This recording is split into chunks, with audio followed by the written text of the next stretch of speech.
All right. This is Tony Martin, and I'm here with Justin Elms, our lead developer for Noah VR. I also have several questions from supporters, so we're going to put this out in just a few days and get it out to the crowd. We're very excited to have him here, and thank you, Justin, for being with us. And I can't wait to cover Noah VR and some new scenes you've got on the open world experience. I'll put that at the end of the video, and I'll also put some graphics up as we go along for a woolly rhino. And as it turns out, it's a real creature. And I thought when I first saw it, I thought this is made up. But no, it's an actual real creature, and among several that will be here in Noah VR. But I just want to thank you for joining us. Very, very glad to be here. Well, you're an incredibly talented individual. People can get Justin's bio online, but it's a brief bio. It's on my on our website, noavr.net, noavr.net, and you just scroll down and you can see the team and various portions of it. But it's just a little slight brief overview of Justin's career, but it's you've got a lot more than that. So anyway, I just want to thank you again for being here, and we've got some amazing questions from supporters, but some of the people I want to acknowledge who have been there for us. We're nearing the finish line. We're hopeful by September, correct, bro, to have this Yeah, out for worldwide distribution on Steam and the Oculus 2 platform. Yes? it'll definitely be on Steam. The Oculus 2 will be following the Steam release. Gotcha. Okay. And so, yeah, just we've seen recently some games such as Pal World and Enshrouded, you were telling me about, but Pal World saw over $100 million in profit. This is from a Consumer Digest sort of thing. They saw that in the first literally month, probably the first couple of weeks actually, and so they're still going strong. We believe Noah VR has that type of potential. Why I point them out? They're not the only one. There's Enshrouded, Subnautica, The Climb 2. These were small independent teams who had no prior hits whatsoever, and they come out with a new game, and it just struck a chord up there on Steam. 230 million gamers worldwide, and next thing you know, it was taken off. And we believe that Noah VR is going to do that by God's grace. But even at 50,000 downloads, which there were millions of downloads with Pal World and different things, but even at 50,000, we'll see millions come in, and so on and so on as it goes up. We'll feed the advertising through various platforms, and Right. we think it's just ready to explode. Some of the people I want to acknowledge in this before we get to your questions, bro, is the Vandenberg family. This is to show you the worldwide release that this could happen, that this could have. They're in New Zealand. Anthony's in Australia. Richard is in England. Mom and her Valerie and Ryan are in Pittsburgh, Pennsylvania. Pastor Kenyatta Rush is in Philadelphia, and Suzanne and Zanaid are in Illinois, and so on and so on. We have so many supporters around the United States, Canada, and we're over 40 different countries had sent emails to us wanting this game. So we believe it could, and that's when I stopped counting after 40. But it's ready to go and ready to explode worldwide. And we've got some scenes for you that will be coming up after this of the open world experience. Now, keep in mind, you tell us, Justin, this is just a tech demo, part of a tech Yeah. demo, and they'll be seeing the PC version. But we knew we had, we've had several hundred new supporters, bro, or people following us. hmm And I want to get them after that, right after that, a few Yeah. shots of your VR, of what it will look like in VR, and so on. It's been done in the Unreal Engine 5.3, which hmm I think with you, along with you, is the best game making game out there, mechanism to make games with out there. And so anyway, we're going to get Tony to shut up, and I know Sue's out there going, Tony, let Justin talk, and I'm gonna, because the That's rest of the funny. show is going to be questions for Justin. But I wanted to announce those supporters because we're going to get some questions from other supporters, and I think they were pretty good. So of our first round of questions comes from Caleb, who's a Mhm. budding young Christian programmer out of Wisconsin. And you and I both talked to him. And Caleb asks you, bro, will we be able to play the VR version of Noah VR right away? No, the first release is going to be on PC. And the reason we are doing that is two reasons, really. One, not everybody has the equipment to run it on VR, so we can't stretch as far as we need to at the first initial release. And we've had so many requests to release it outside of VR on just Yep. standard PC that we could not ignore it. It was vast, From the all the amount of way to people. China, bro. Keep going. Yeah. I'm sorry. So yeah, it was so big that it actually altered the course of our development path to the point of now we're going to release the PC version, non VR first, and then release the VR version. I can't give you a definite time after because it's a different ballgame coding wise, but we've done so much coding in it, it shouldn't be too long after. Right. So maybe just hypothetically, I know you just said we can't, but if one were to guess, it might be a month after that or 6 weeks. Uh, so it should be prepared to release something like that within 2 months after that. And I say two Okay. months because um, when you send something for release, um, it takes a while for them to approve it and all this other stuff, just the legalities of things. Right. And you're working with two companies at that point instead of one. Instead of just Steam, you're then working with the companies like Oculus or I mean, if you do just a Steam port, you can do Steam, but wanting to do more than just a Steam port. We're wanting to do Steam, um, Oculus, the PlayStation. HTC Vive. Oh, Eventually, we'll get to PlayStation and right. consoles, but it just takes time. Sure, sure. And I must also remind the audience and get those shares while you can. We are woefully underfunded. Pal World had $6.5 million to develop their game. We've had a few thousand a month, and we're thankful. We're thankful for every bit of that before the Lord, but that's hard to build a team around that. So the bulk of the work has fallen on Justin and a couple of other individuals as support, but Justin is the heart and soul of it, and God protect you and keep you, brother. But yes, the more we get in, when we get to this is going to be 5 phases of Noah VR over the next 5 to 7 years that will be released.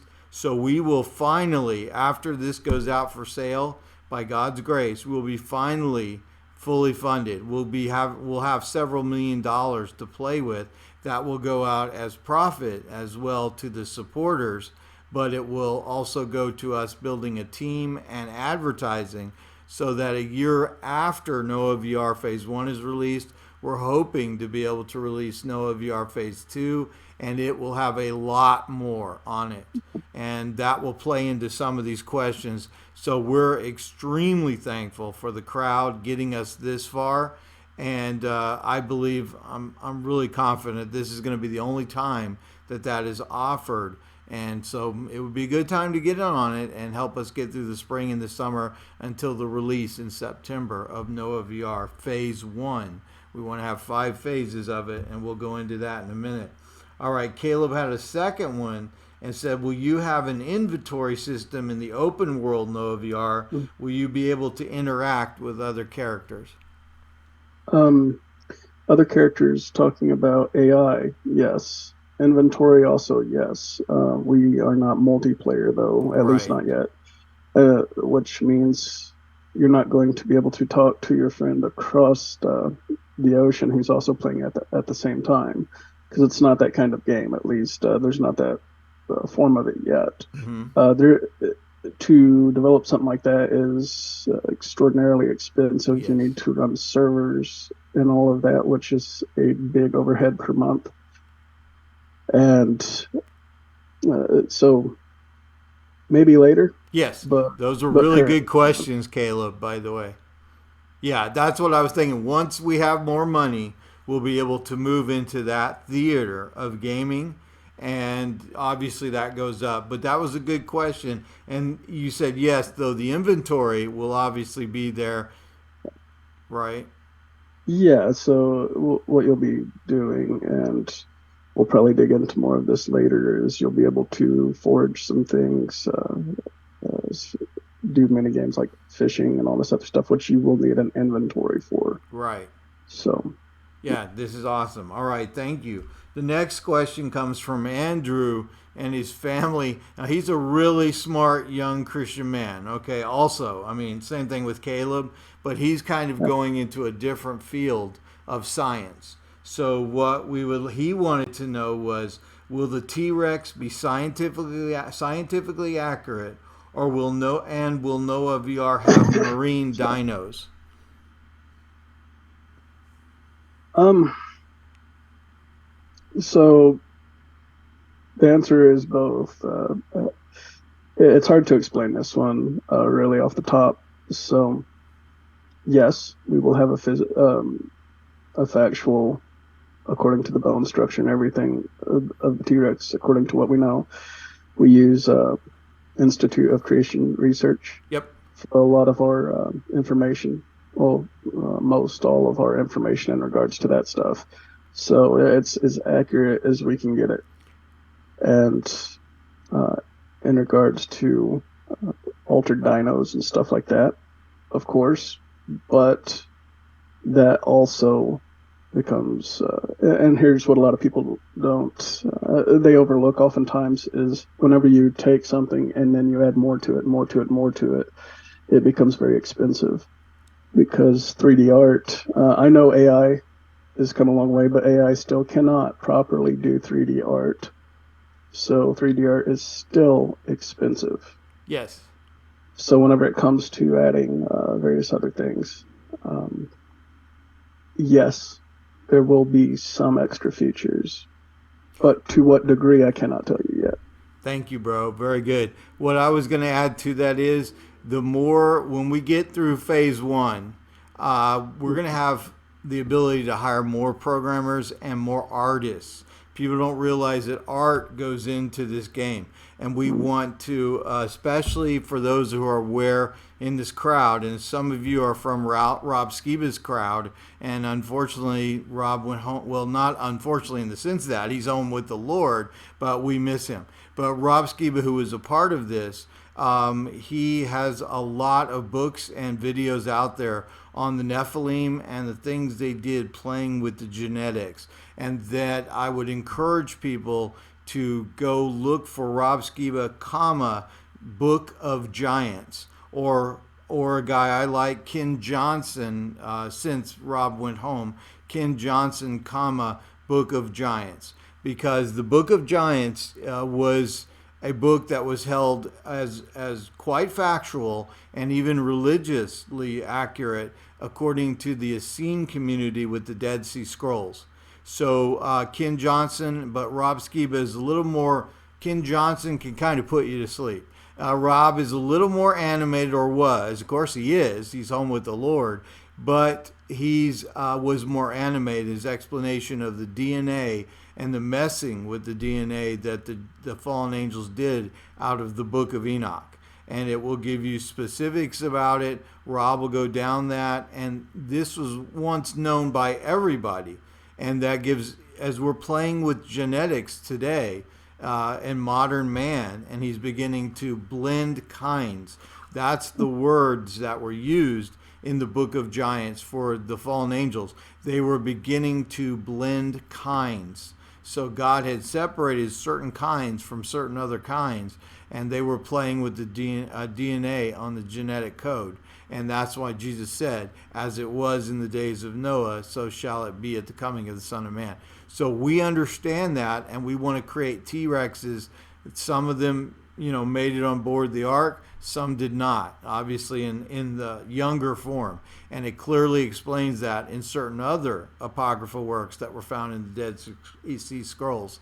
So anyway, yes, there will be many advanced and unique looking dinosaurs to come through Noah VR Phase 2, Noah VR Phase 3, and so on. As we get more money and the ability to hire more people, more talented individuals, we will create those dinos. And that was a good question by Andrew.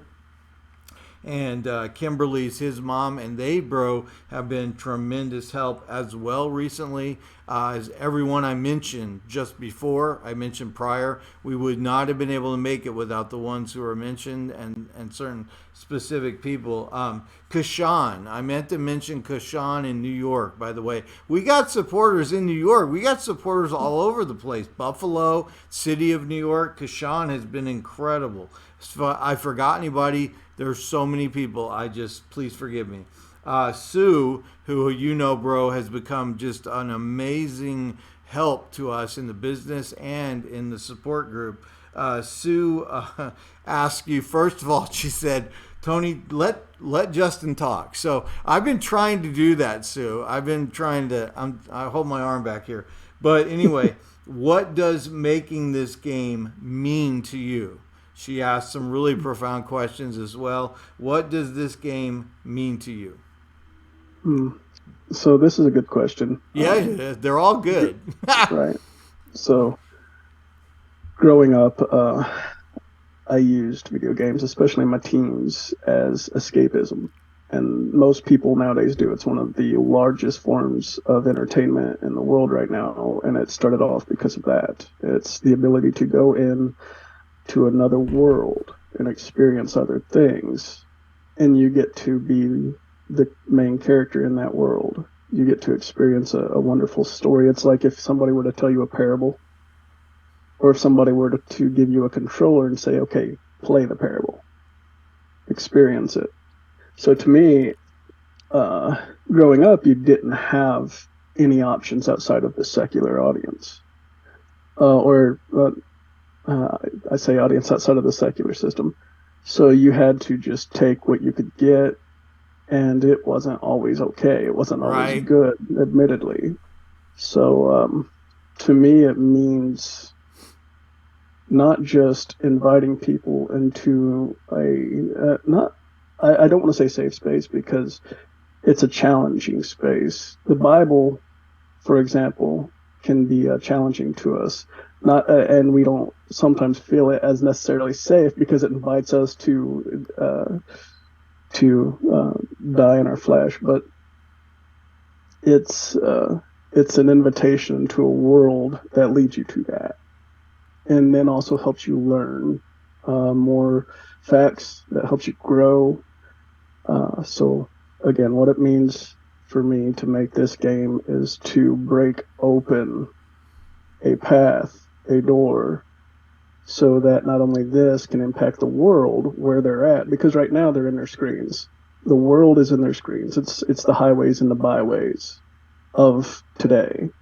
You don't just go out and find a bunch of crowds like you used to. They're there, just not as much. Everybody's in front of the screen. So it's our way of going there.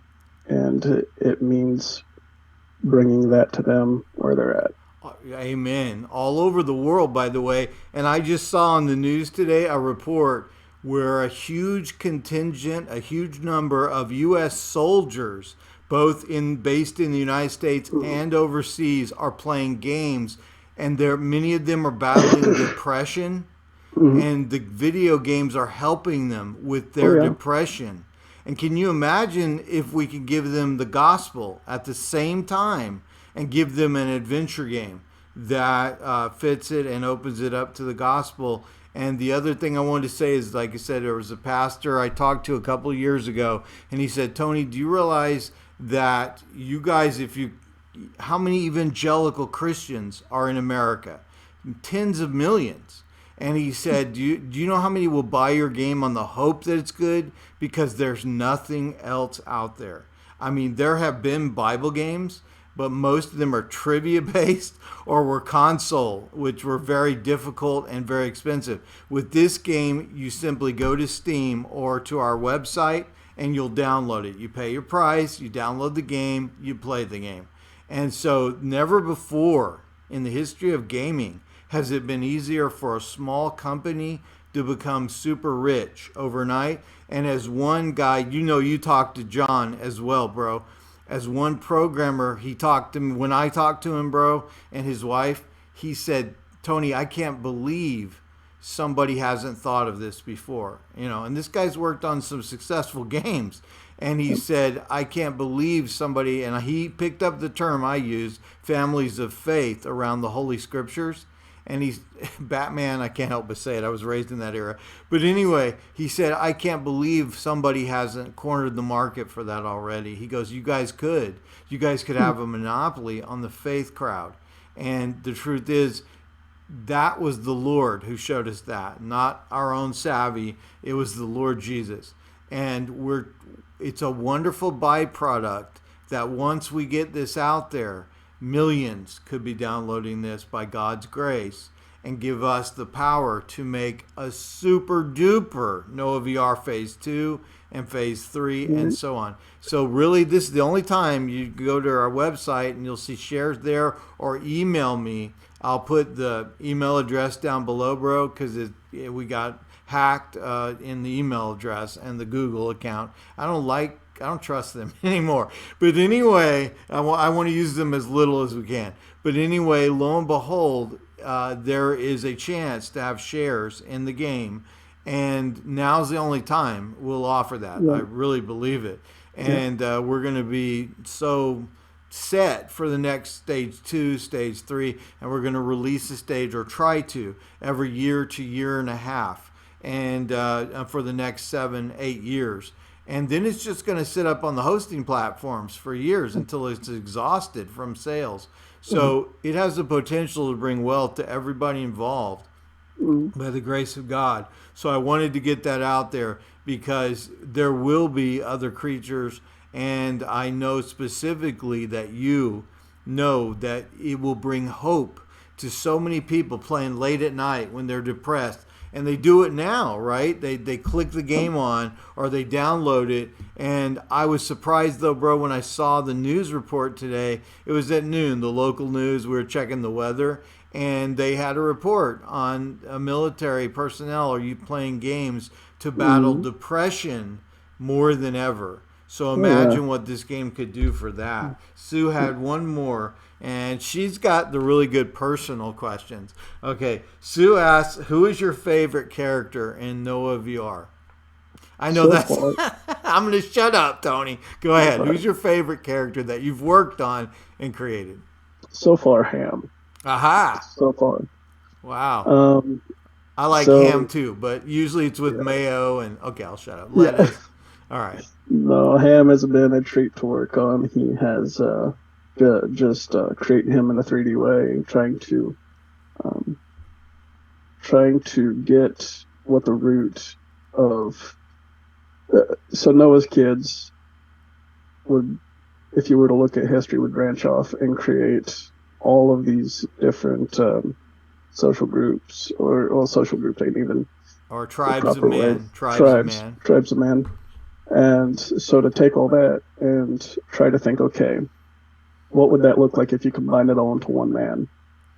What would his Noah's features look like? Because every different tribe of man has a different feature, whether it be a Jews, whether you have their nose, or some of them have jaw lines, some of them have mouth and brow differences. So you take all those things and you combine them into one, and for some reason, Ham, of all of them that I was making, was the most fun. Awesome. And, so I decided to definitely spend just extra detail on him, because whenever you hit kind of a vein that you start really enjoying, you don't want to leave that vein so quickly. So I have been enjoying Ham so far. Praise God. Okay, Sue, there you go. And then I want to make a couple of quick statements. One of them is that Rob Skiba, before our brother went home, one of the things he used to also say was, people would come up to him and go, "Yeah, I don't read the Old Testament much. It's boring." And he would say, "Man, if you think the Old Testament is boring," and because Noah obviously plays into part of that, he said, "You're not reading it right. It's the Lord of the Rings on steroids." And that's the truth. And there are so many other evidences I would like to give, but there's just not enough time.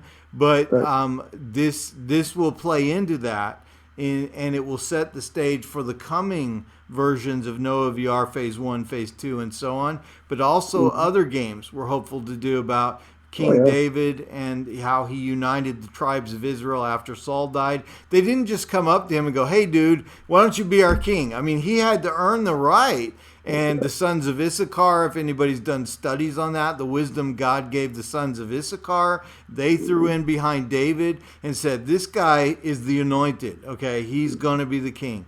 And so, anyway, there was a battle for the heart and soul of the tribes of Israel at that time. Hmm. Anyway, we'd like to do games set around that, games around end time prophecy. I've talked about Angel War, fun little kid games that I've got in my head, like Bible Kart Racing, because I was addicted to Mario Kart for several years. And we would have competitions with adults and kids. We'd all get pizza that night and meet over at somebody's house and have the kids, and we'd play together. There's just so many ways to bring people together, but at the same time, witness the gospel. So please help us. Please jump on board. Now is that time. And I just thank you, Justin. Those were just the ones we selected out of certain individuals who had really good questions.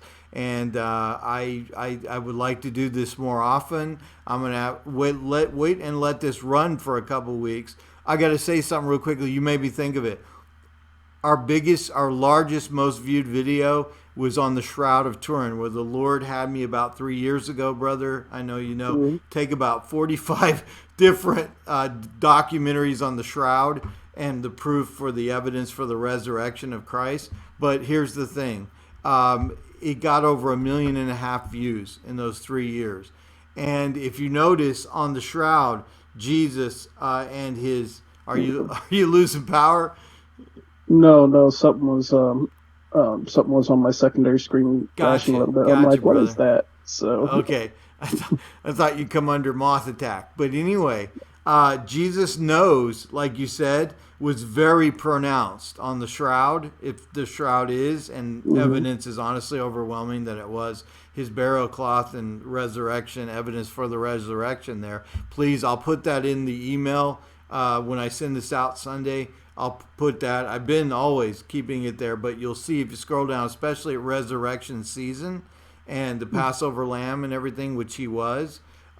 Please watch that video. We got so many pastors coming back to me from all over the country saying, "Can we show that? Can we have your?" And I'm like, "You don't need my permission." I combined a bunch of different shroud videos together, but I was honored that they asked because it gave me an awareness that we're hitting people, and they're showing that video at certain churches, and especially obviously at the resurrection season. So anyway, but it gives us an opportunity, brother, to reach people for the gospel, and that's the most important thing. If ever there was a time that this was needed, now is that time. And I just thank you, Justin, because he takes so little of what comes in that man, I know some of the offers you've gotten for your programming skills, and I know what the German programmers told me. We got our friends from Germany that are Lightword. Go look at their game up there that they're trying to create, and I wish them all the luck in the world. But it's one of 500, right? But they Hmm. told me, bro, I've got the email, I saved it. They told me, and these guys work for Ubisoft. They worked for They did the last two Assassin's Creed. They helped on the team, not by themselves, of course. But they said we can't do what Justin does, especially in VR. And I know that you're humble, and I know I try not to overly praise you because it's a natural thing for me. I've got a gift for praising people. But when you have guys who just worked on the last two Assassin's Creed tell you we can't do what Justin does, yeah, we got a good one here, folks. But not only that, and I've known him for several years since 2015, it's his heart for the Lord. That is the most important. And thank you, my kind brother. thank you for this interview, and thank you for what you do on Noah VR, because honestly, I don't believe nobody would have done this except you. So thank you, my brother. And God keep all of us. And just anything. Do you want to say anything in closing? I know I want to say one more thing about Mm, the view I'm going to give them that you sent me, but you go ahead first. Do you have anything in closing? Um, uh, I just that I really appreciate everybody's help. Everybody's prayers are uh, more than it means more to us than we could ever say to you. That it has been so important because we have experienced. I mean, you don't do something like this without getting enemies. Yep. Anytime you try and do a work for the Lord and you try and break through a system or you try and go to uncharted territory, there's resistance, and we Mm-hmm. have met some. Amen. So yeah, that's putting it lightly. Yep. So your prayers are they're worth more than any financial gain that we've ever could have asked for. So thank you for that, as well as those of you who have sown into it. Thank you, because uh, there is a part of the Bible that does say money does answer all things. When in the context of what it was talking about was interesting, but it it helps whenever you work in a system that requires it and you don't have it, bar a miracle from the Lord, you can't do it. So it's been a very miraculous and God given blessing that for all of you who have given. So we couldn't be at all. We could not be more thankful for you. Amen to And that, my brother, my kind brother, because it's kept us in the field and yeah, working and doing this. And the last thing I want to, because I want to promo the video you gave me, it's just a demo clip. Okay, please understand. Well, this is for the open world experience of Noah VR, and it's for regular PC. And there's going to be, Justin and I were talking about this morning. There's going to be swimming with creatures. There's going to be yeah, storing up what you need for the ark. There won't be a time frame for this. It's set like months before your quest. Your quest will also be included with the game. When you go into certain areas of the VR quest and the quest for Adam's tomb. However, this is the fun area, the open area. They'll be swimming with certain creatures of the antediluvian or pre-flood world. There'll be all kinds of there'll be temples you can explore, and the water. There'll be areas of the water that are crystal clear, and we're trying to have biblical metaphors for everything. So when you see this clip, please know there will be ponds and areas where the water is crystal clear, and there's a reason for that.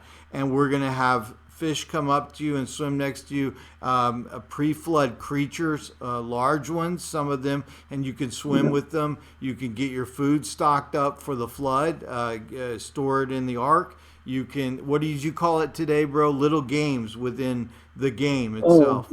mini games Mini like games. yeah, you'll be able to do things kind of like fishing. There will be a mini game around fishing. Yep. You can, and of course, you keep your prizes from that to, of course, store onto the ark whenever you want. But fishing will be it'll be made to be fun, Yes.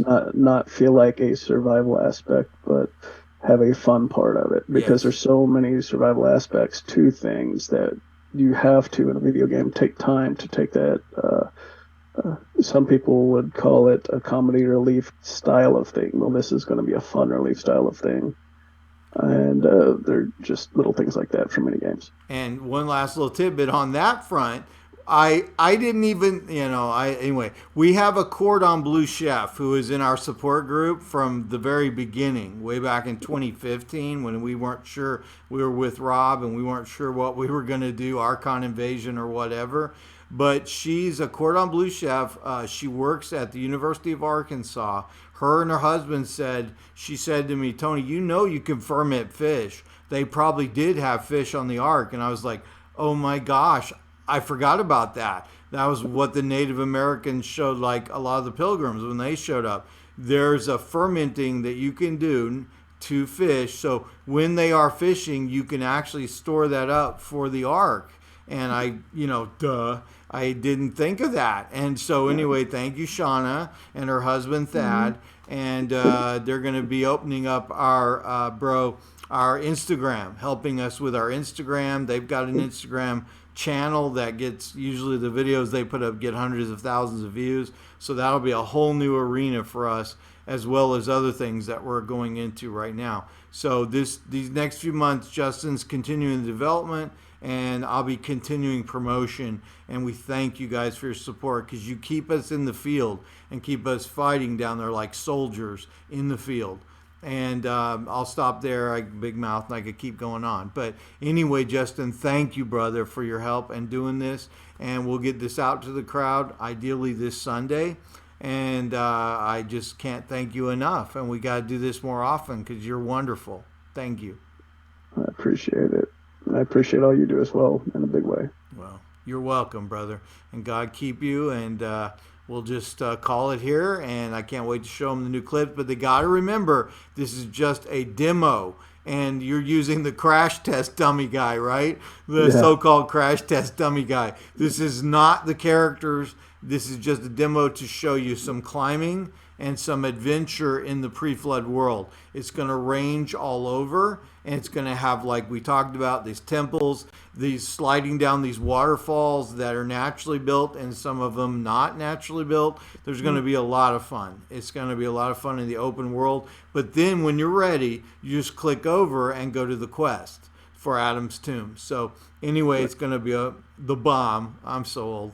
But anyway, nevertheless, God keep you all. Thank you, Justin, from the bottom of my heart. And we'll be in touch, bro. And probably tomorrow, if it's all right. And I'll just, to the crowd, we're going to get this out. And thank you, guys. If you want to purchase some shares, get in touch with me. I'll put the new email address that's safer down there, and then just let us know. I'll send you an invoice, or you can go directly to the website, but noahvr.net, noahvr.net, and we'll get that out to you, and I'll get the invoice out to you as quickly as I can. And just thank you all so much, and thank you, Justin. God bless you, brother. You as well. Okay. So we are going to be taking a look at some technical advancements, some systems in place for Noah VR. Right now we're in first-person view, but here in a little bit we are going to be switching to third-person view with our little test character, just to show you all what we have going. You'll see right off the bat we have a lot of live foliage, really good water in place. Rolling waves, some amazing lighting. The landscape paint is probably the best I've ever used, and it's been a really fun treat to work with. You'll notice in first person we have a full shadow. That's because we're not just using arms as a lot of first person games use. We're actually using a full scale model, a full scale character. But beyond that, we're going to talk about the landscape and what is being offered right now. So this landscape detects, there's trace channels on each foot and throughout the body of our character that detect things like foot placement and what it's touching. So you're going to notice that softer ground, you make like you can drag it, you make footprints. So looking down, you'll notice that the sand is building up where the character's feet are being placed in, again, loose areas like sand, mud, some loose dirt. Versus on harder surfaces, it doesn't do that. And the more dense the surface, like there's halfway dense surfaces, for example, where he's at right now, that does light footprints and light dragging, but not nearly as much as you'll see in loose sand. Like right there, the feet print start getting thicker. And again, it's kind of a per bone thing, meaning it's per foot, instead of just a single trail. Now, know, some people who've worked in the engine before are probably familiar with the advanced locomotion system and its test character, which is what I have right here, but our movement system is a lot more advanced than even that one.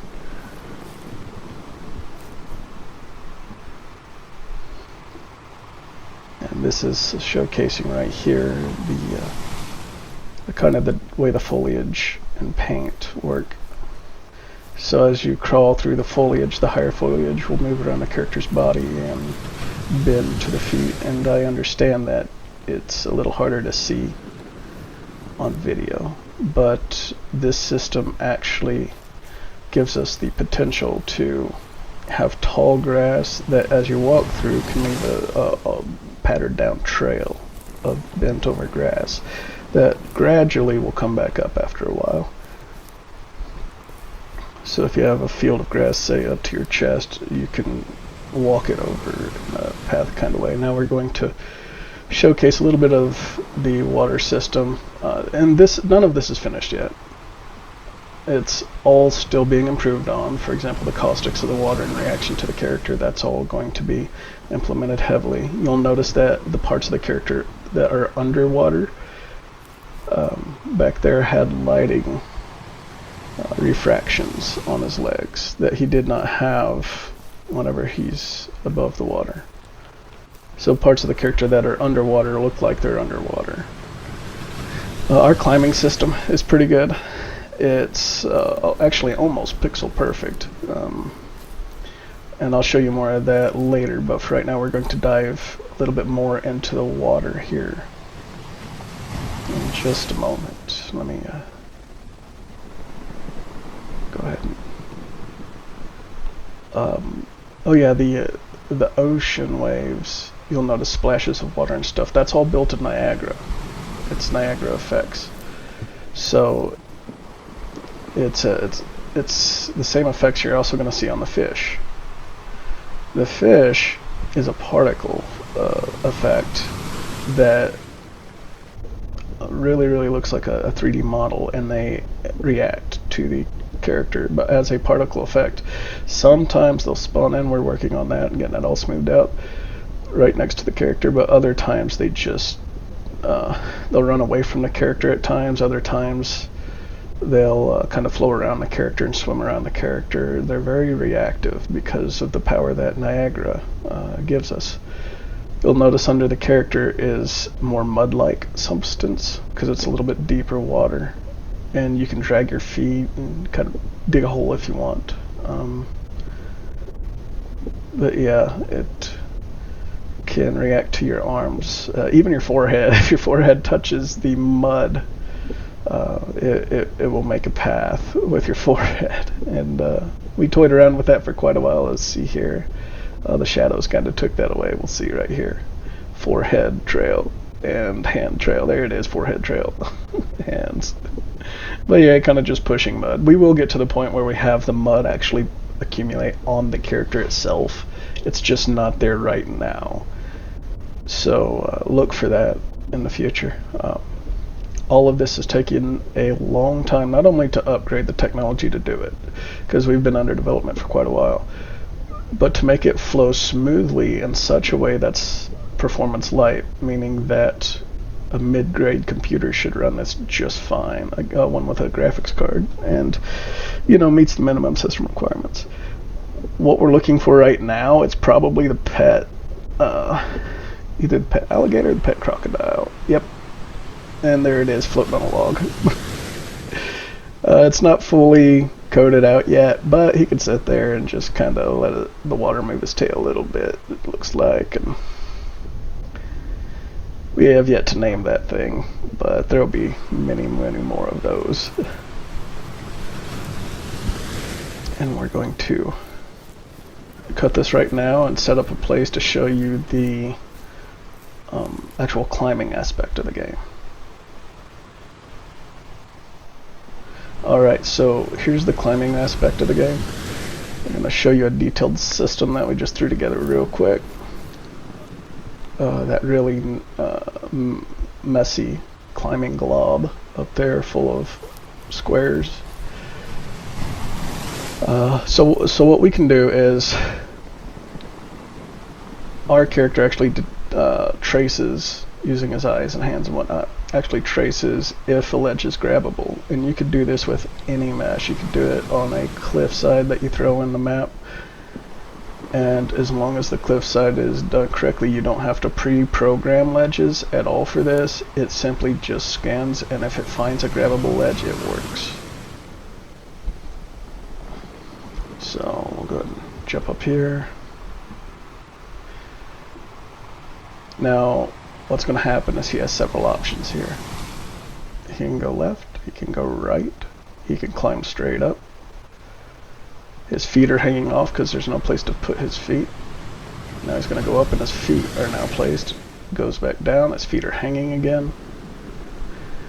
Things can go under his feet and drag him off of there if he's not careful. He's not able to go up if there's a ledge over him too much.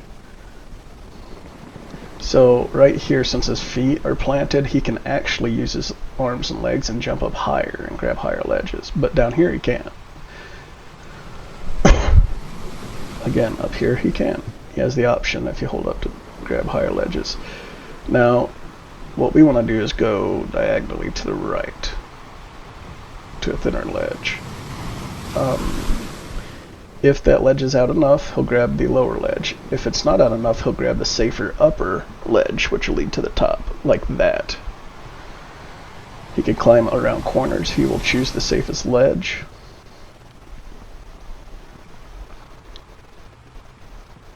And this is a very advanced climbing system. It's extremely important to know that this takes a lot of time to get right. Climb all the way up at any point. Scale back down on the side. Go back around. Drop down. Go to the right. Go back up. But we're going to go ahead and go up to the top here and start looking at the balance beam. Now the balance beam, he will detect whether or not it's safe or not for him. And once he gets on it, if he thinks it's not safe enough, he'll kind of pause, and you could force him to go forward in kind of a jumping fashion. He'll leap forward past the unsafe part. So right there, you don't find it safe enough, so he's just going to leap forward a little bit.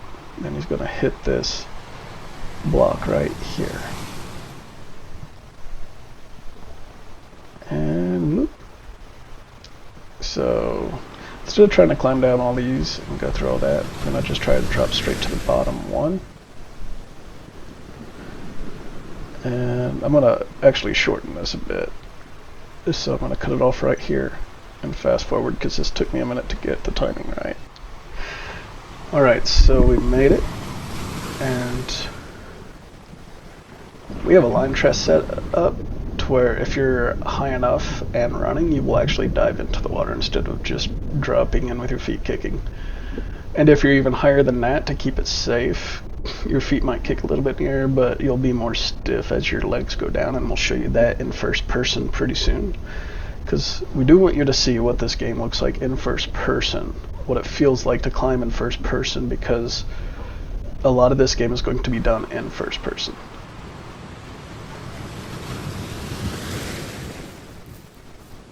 So just run around here, show you a little lighting too. The lighting will actually cast what we call God rays. You call light shafts if you'd like. But every blade of grass, every leaf, every pine needle, it all casts shadows. So here we are, a clever jump and a miss, climbing up. Again, all of this is not done. We're still smoothing out so much. But we're going to. There's a lot we're not showing you as well because it's just not done. For example, our full, maybe call it the animal kingdom. But yeah, we have animals coded to where they act like a living system in and of themselves. They'll find food when they're hungry, water when they're thirsty. Some animals will hunt other animals, etc., etc. They even produce offspring and whatnot. It's pretty cool.